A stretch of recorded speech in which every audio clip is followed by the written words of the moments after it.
Hello, I am Saba Yifredew, an assistant professor in economics at Addis Ababa University.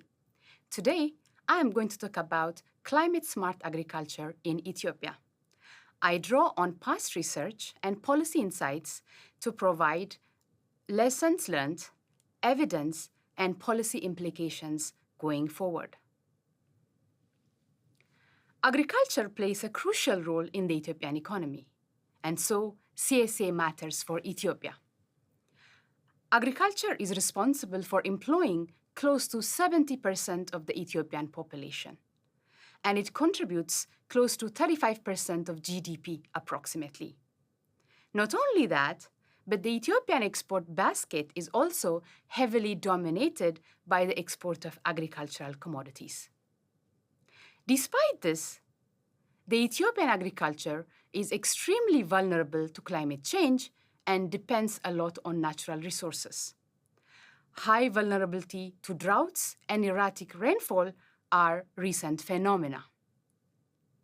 This implies that rural poverty and food insecurity remain high in the country.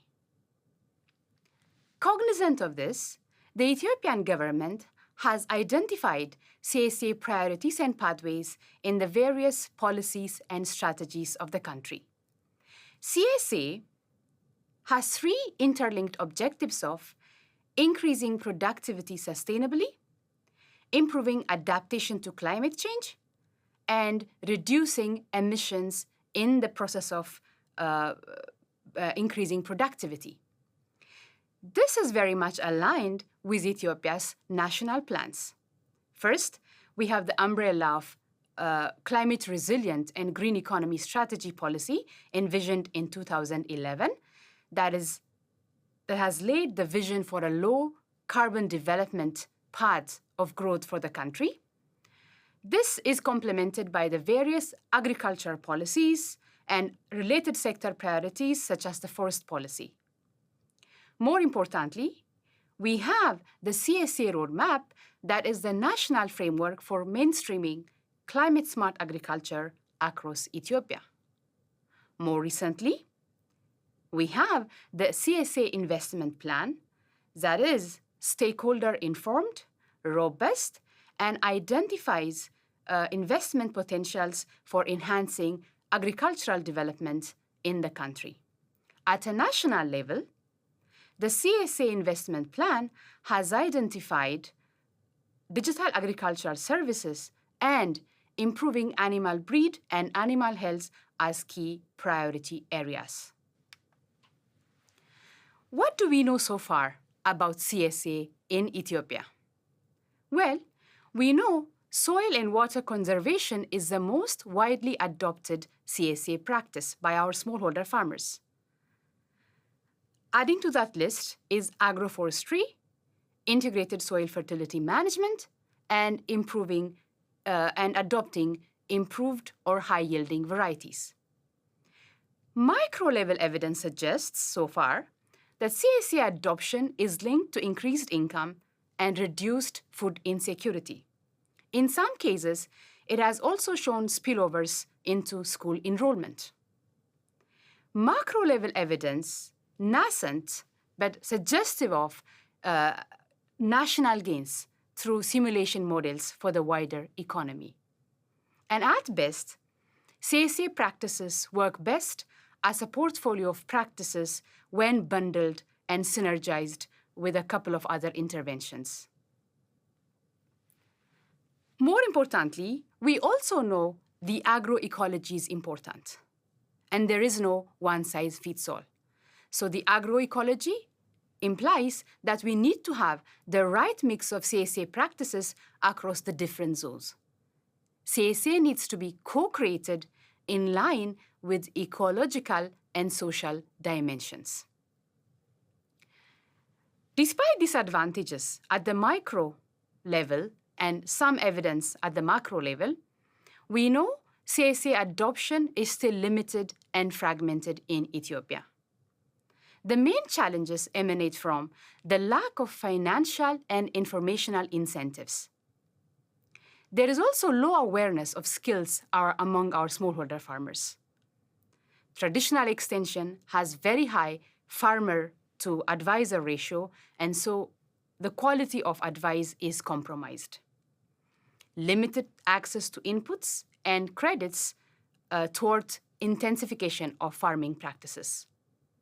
More importantly, CSA practices are time-intensive and require high labor from our smallholders who are already time and resource constrained.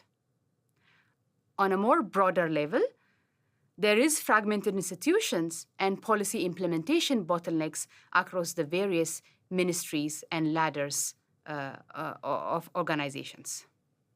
But global evidence on this is quite strong on the several adoption drivers for CSA practices. Extension and training are critical drivers of adoption. Ensuring gender and land rights significantly also promote adoption. And access to weather information that inform planting and harvesting practices influence adoption.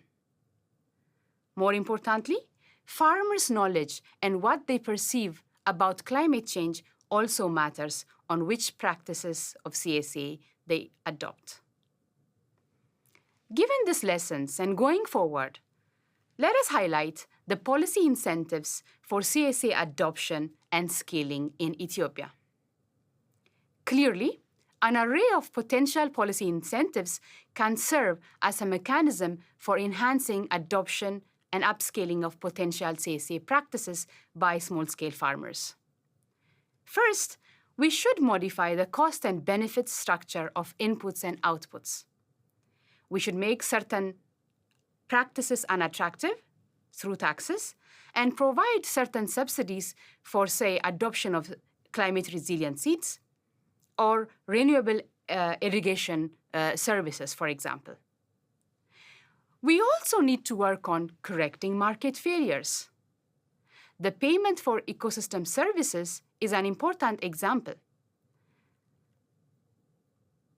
because when we correct for market failures, we reward farmers for the good practices that spill over into the larger economy.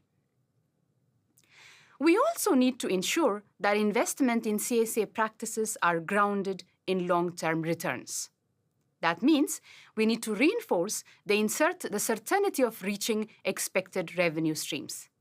These are possible by providing policy frameworks that ensure certification and land titling so that farmers feel secure about investing long-term on their land.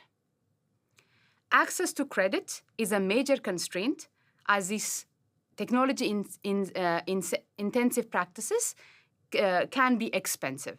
And so enabling access to credit is an important part of the equation if we are to encourage smallholder farmers to intensify agriculture. Improving market margins is another policy area that needs to be worked on. Farmers need to be assured that the final price that the goods fetch are well in line with their cost margins. In addition to this, given the vagaries of nature in Ethiopia, insurance schemes such as weather-indexed crop or livestock insurance needs to ensure that farmers feel protected and risk-free when undertaking these investments. Continuing further on the policy incentives for CSA adoption, we need to integrate traditional extension services with digital advisory services.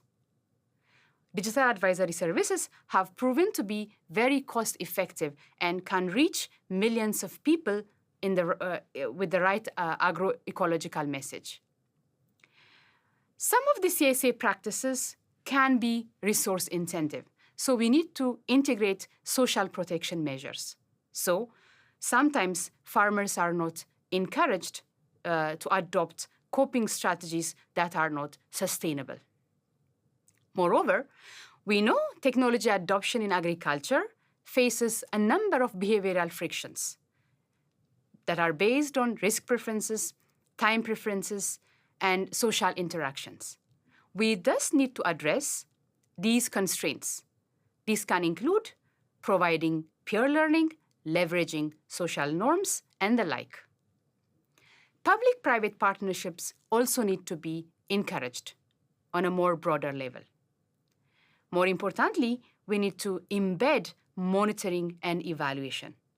So we not only check on adoption, but we are further seeing into the future on the impact of these practices on resilience and adoption in the long run. Thank you for listening.